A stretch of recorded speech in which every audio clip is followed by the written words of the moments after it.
आदरणीय अध्यक्ष जी,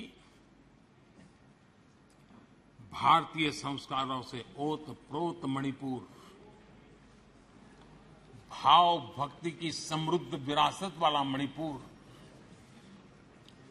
स्वतंत्रता संग्राम और आजाद हिंद फौज, अनगिनत बलिदान देने वाला मणिपुर,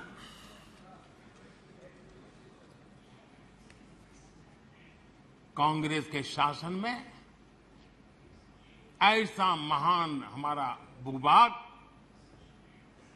अलगाव की आग में बलि चढ़ गया था।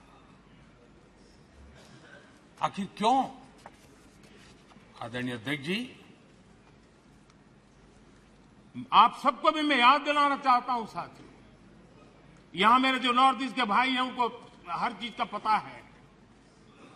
जब मणिपुर में वो एक समय था, हर व्यवस्था उग्रवादी संगठनों की मर्जी से चलती थी, वो कहे वो होता था।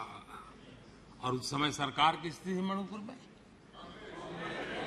किसकी सरकार थी? जब सरकारी दफ्तरों में महात्मा गांधी की फोटो नहीं लगाने दी जाती थी, तब सरकार किसकी थी?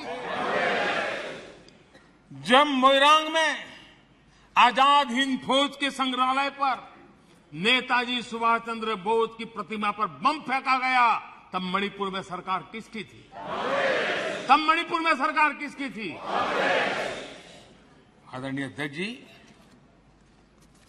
जब मणिपुर में स्कूलों में राष्ट्रगान नहीं होने देंगे, ये निर्णय किए जाते थे, तब मणिपुर में सरकार किसकी थी?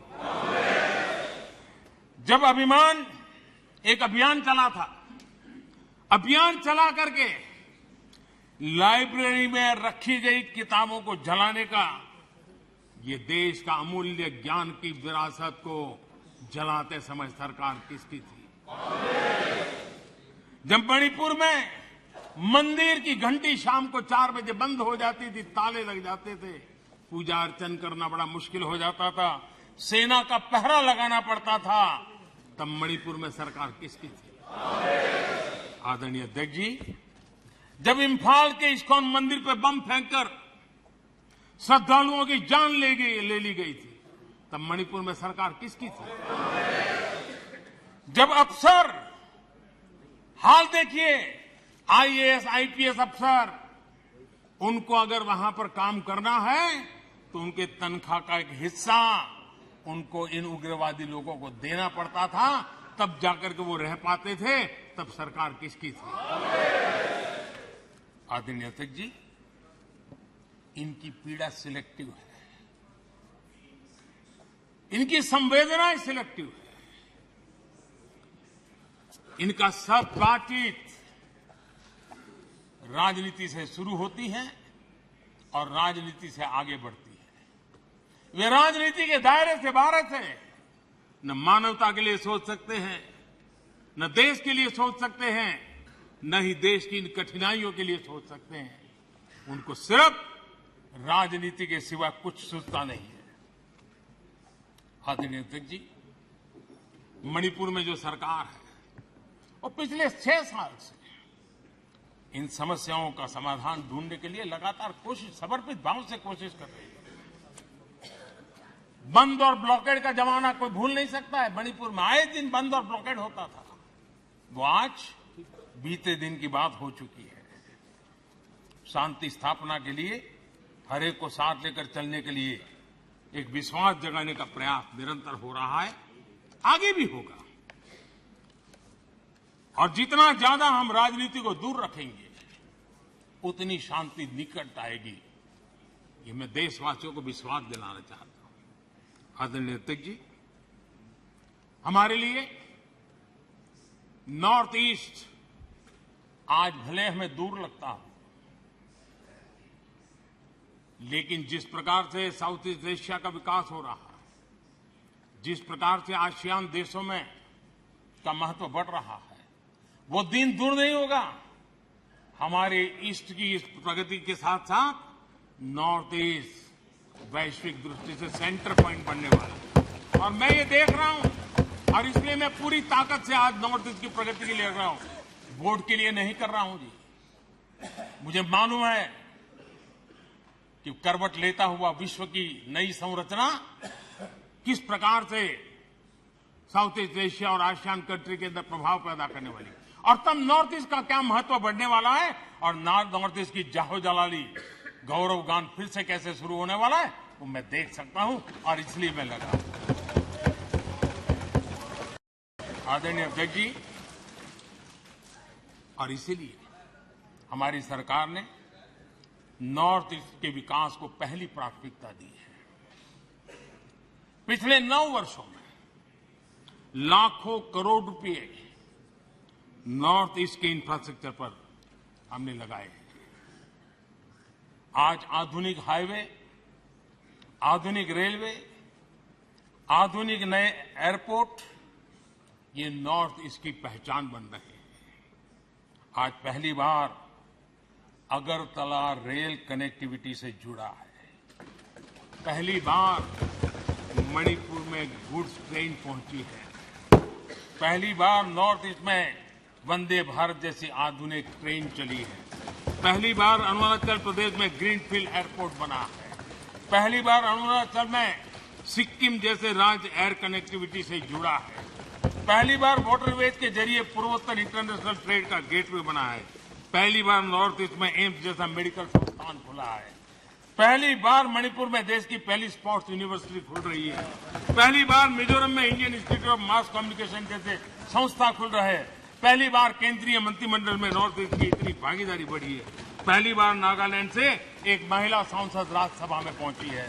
पहली बार इतनी बड़ी संख्या में नॉर्थ ईस्ट के लोगों को पद्म पुरस्कार से सम्मानित किया गया है। पहली बार पूर्वोत्तर से लसित बरफुकन जैसे नायक की झांकी गणतंत्र दिवस में शामिल हुई है। पहली बार मणिपुर में रानी गाइडिंलिउ के नाम पर पूर्वोत्तर का पहला ट्राइबल फ्रीडम फाइटर म्यूजियम बना है। आदरणीय अध्यक्ष जी, हम जब सबका साथ सबका विकास कहते हैं, ये हमारे लिए नारा नहीं, ये हमारे शब्द नहीं है, ये हमारे लिए आर्टिकल ऑफ फेथ है, हमारे लिए कमिटमेंट है, और हम देश के लिए निकले हुए लोग हैं। हमने तो कभी जीवन में सोचा ही नहीं था कि कभी ऐसी जगह पर आकर के बैठने का सौभाग्य मिलेगा, लेकिन इस देश की जनता की कृपा है कि उसने हमें अवसर दिया है। तो मैं देश की जनता को विश्वास दिलाता हूं, शरीर का कण कण, समय का पल पल सिर्फ और सिर्फ देशवासियों के लिए, सिर्फ देशवासियों के लिए।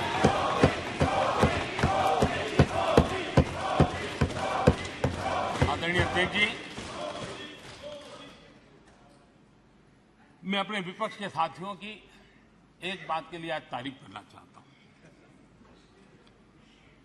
क्योंकि वैसे तो वो सदन के नेता को नेता मानने को तैयार नहीं है। मेरे किसी भाषण को उन्होंने होने नहीं दिया है, लेकिन मुझ में धैर्य भी है, सहन शक्ति भी है, और जेल भी लेता हूं, और वो थक भी जाते हैं। लेकिन एक बात के लिए मैं तारीफ करता हूं, सदन के नेता के नाते मैंने 2018 में उनको काम दिया था कि 2023 में आप अविश्वास प्रस्ताव लेकर, और मेरी बात मानी उन्होंने।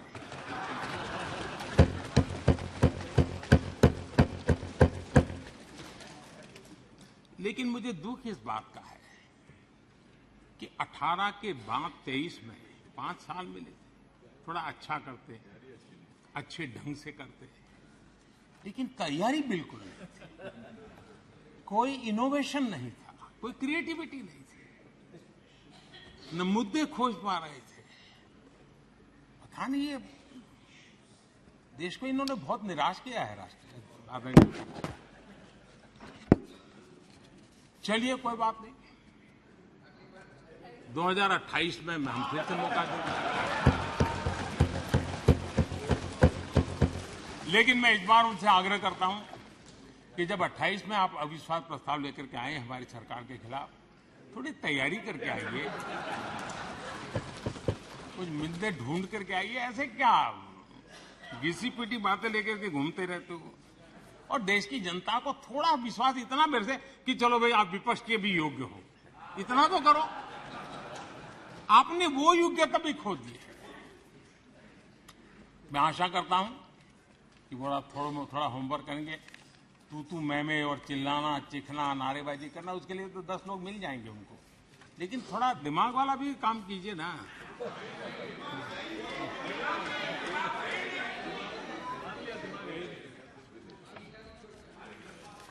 आदरणीय अध्यक्ष जी,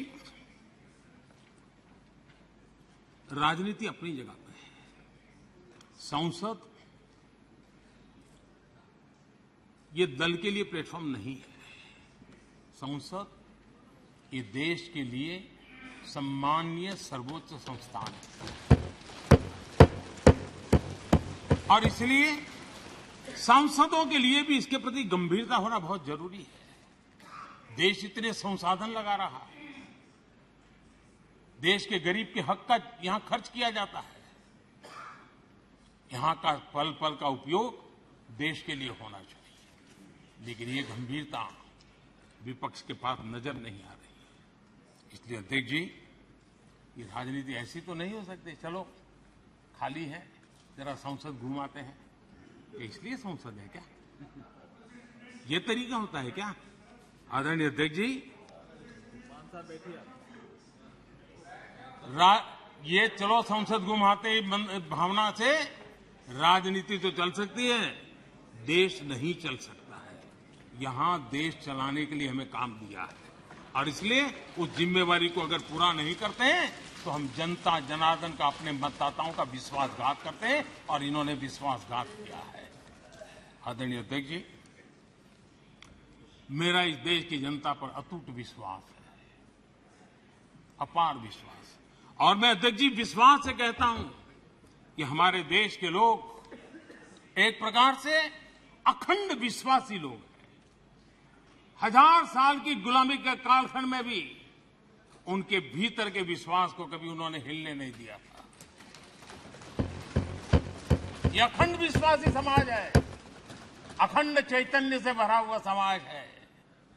ये संकल्प के लिए समर्पण करने की परंपरा को लेकर चलने वाला समाज है। वयम राष्ट्रांग भूतः कह करके देश के लिए उसी संवेदना के साथ काम करने वाला ये समाज है। और इसलिए माननीय अध्यक्ष जी, ये ठीक है कि गुलामी के कालखंड में हम पर बहुत हमले हुए, बहुत कुछ झेलना पड़ा हमें, लेकिन हमारे देश के वीरों ने, हमारे देश के महापुरुषों ने, हमारे देश के चिंतकों ने, हमारे देश के सामान्य नागरिक ने विश्वास की उस लौ को कभी बूझने नहीं दिया था जी। कभी भी वो लौ कभी बूझी नहीं जी। और जब लौ बूझी नहीं तो उस प्रकाश पुंज की साए में आज लोग हम उस आनंद को ले रहे हैं। आदरणीय अध्यक्ष जी,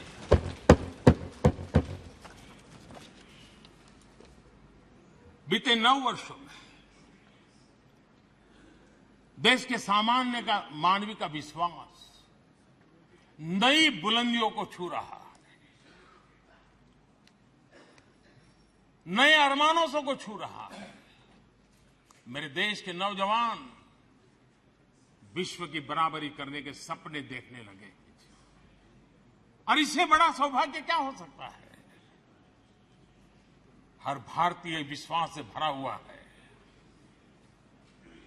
आदरणीय अध्यक्ष जी, आज का भारत न दबाव में आता है, न दबाव को मानता है। आज का भारत न झुकता है, आज का भारत न थकता है, आज का भारत न रुकता है। उस समृद्ध विरासत, विश्वास लेकर के, संकल्प लेकर के चली है। और यही कारण है, जब देश का सामान्य मानवीय देश पर विश्वास करने लगता है तो दुनिया को भी हिंदुस्तान पर विश्वास करने के लिए प्रेरित करता है। आज जो भी दुनिया का विश्वास भारत के प्रति बना है, उसका एक कारण भारत के लोगों का खुद पर विश्वास बढ़ा है। यह सामर्थ्य है। कृपा करके इस विश्वास को तोड़ने की कोशिश मत कीजिए। मौका आया है देश को आगे ले जाने का। समझ नहीं सकते तो चुप रहो। इंतजार करो, लेकिन देश के विश्वास को विश्वासघात कर करके तोड़ने की कोशिश मत करो। आदरणीय अध्यक्ष जी, बीते वर्षों में विकसित भारत की एक मजबूत नींव रखने में हम सफल हुए हैं और सपना लिया है 2047 जब देश आजादी के 100 वर्ष मनाएगा। आजादी के 75 वर्ष पूर्ण होते पर ही अमृतकाल शुरू हुआ है और अमृतकाल के प्रारंभिक वर्षों में है। तब इस विश्वास के साथ मैं कहता हूं, जो नींव आज मजबूती के साथ आगे बढ़ रही है, उस नींव की ताकत है कि 2047 में हिंदुस्तान विकसित हिंदुस्तान होगा, भारत विकसित भारत होगा साथियों। और ये देशवासियों के परिश्रम से होगा, देशवासियों के विश्वास से होगा, देशवासियों के संकल्प से होगा, देशवासियों की सामूहिक शक्ति से होगा, देशवासियों की अखंड एक नाच के पुरुषार्थ से होने वाला है। ये मेरा विश्वास है।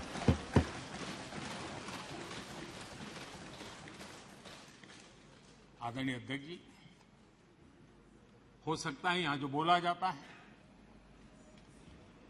वो रिकॉर्ड के लिए तो शब्द चले जाएंगे, लेकिन इतिहास हमारे कर्मों को देखने वाला है, जिन कर्मों से एक समृद्ध भारत का सपना साकार करने के लिए मजबूत नींव का कालखंड रहा है, उस रूप में देखा जाएगा। इस विश्वास के साथ आदरणीय अध्यक्ष जी, आज सदन के सामने मैं कुछ बातें स्पष्टतापूर्वक करने के लिए आया था और मैंने बहुत मन पर संयम रख करके उनकी हर अपशब्दों को हंसते हुए, अपने मन को खराब न करते हुए 140 करोड़ देशवासियों को, उनके सपनों और संकल्पों को अपनी नजर के सामने रख करके मैं चल रहा हूं। मेरे मन में यही है।